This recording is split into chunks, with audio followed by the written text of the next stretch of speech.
Here we have two machines. This one is a standard 20-ton machine, and this one here is a reinforced machine which has almost the same size, but it's almost 2 times stronger. Actually, it weighs the same.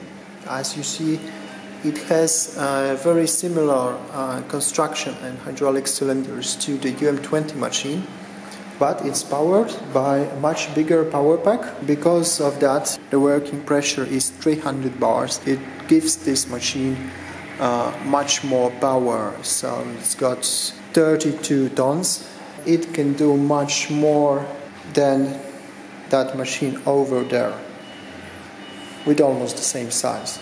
This is not UM20, this is UM32. You can tell the difference by the square openings on its side, which is different than the UM20, which we have here. This one has got 20 tons, this one has got 32 tons of pulling force. The second one can do much more and is more powerful, but it also requires a bigger power pack.